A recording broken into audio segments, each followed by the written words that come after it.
Monsieur le maire? Monsieur Laplante. Comme l'a constaté M. Bessette, il vient d'en parler, le Québec a rejeté justement le projet de loi qui vient encadrer notre plan de conservation. Donc, le cadre juridique de notre plan de conservation ne tient pas la route. Le cadre financier de notre plan de conservation ne tient pas non plus la route. Donc, actuellement, on ajoute un terrain à M. Ouimet, 2,9 millions de dollars, un terrain qui est évalué à 4 $ du pied carré et, excusez-moi, qui est évalué à 2,91 sous du pied carré, qu'on paye 4 $. Je m'excuse, mais on dilapide les deniers publics. Puis encore une fois, Monsieur le maire, je demande un moratoire sur toutes les transactions immobilières d'ici la fin du mandat, le temps de revoir complètement notre plan de conservation. Alors, merci, M. Laplante. Mais à toutes les assemblées, vous demandez un moratoire.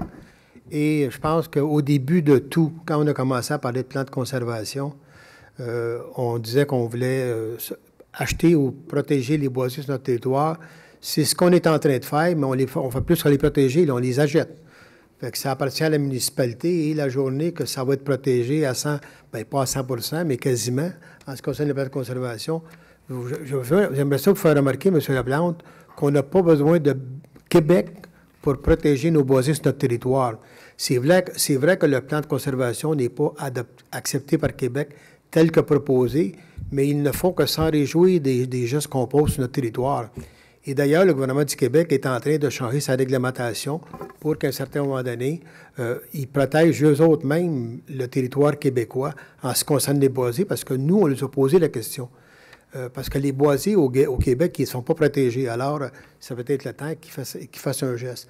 Et quand vous parlez monétairement, M. Laplante, vous étiez là quand on a fait un emprunt de 30 millions pour acheter des boisiers.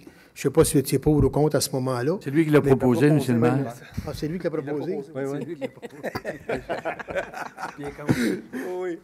OK, j'arrête de parler, je parle pour rien. Moi, je vais voter... Monsieur le maire, sur cette question-là, effectivement, c'est vrai, c'est moi qui avais proposé le règlement d'emprunt de 30 millions de dollars. Il faut rappeler qu'à ce moment-là, comme plusieurs personnes à Saint-Jean-sur-Richelieu, j'étais convaincu que la Ville était de bonne foi et que le plan de conservation visait vraiment à protéger nos milieux naturels.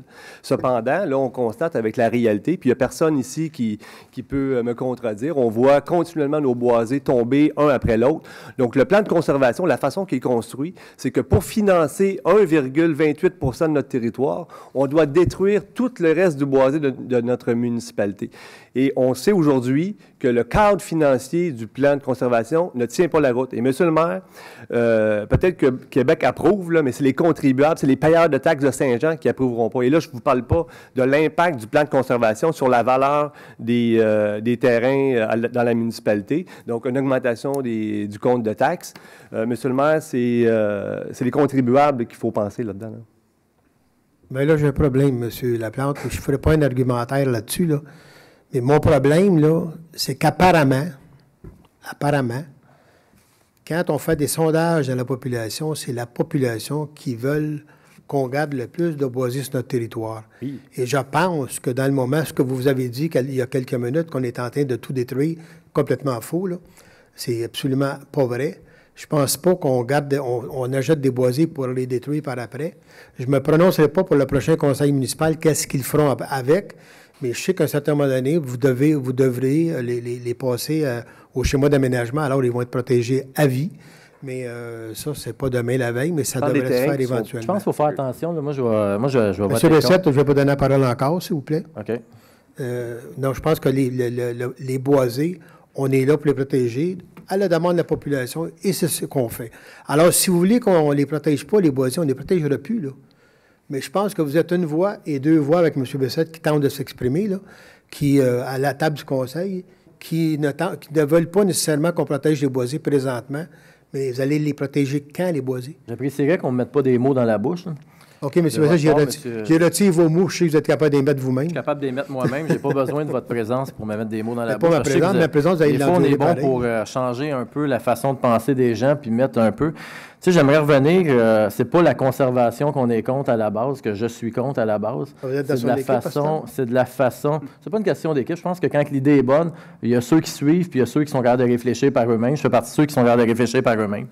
Malheureusement, pour d'autres, écoute, on ne veut pas témoigner. M. Bessette. Je pense que le plan de conservation, quand on en parle, c'est quand on commence à acquérir des terrains. Puis vous venez juste de me dire exactement ce que j'ai déjà parlé auparavant, que Québec va s'apprêter à conserver des terrains bientôt. Là, vous mettez un petit peu la charrue avant des bœufs, puis je connais quelque chose un peu là-dedans, en donnant des millions de dollars, puis en surévaluant des terrains. En mettant nous-mêmes la valeur. On pourrait reparler, je ne veux pas revenir sur la priorité de développement, que c'est nous-mêmes qui fixons les terrains. On pourrait s'en parler à l'intime. Je connais quand même les terrains ici un petit peu. Là. Puis je pense que c'est nous-mêmes qui... Je ne veux pas revenir là-dessus. Je pense que la raison est simple, c'est que si Québec désapprouve notre façon de faire, on peut dire qu'ils sont méchants, on peut dire qu'ils ne connaissent rien, on peut les traiter de tous les noms, mais écoute, ça ne doit pas tout être des fous.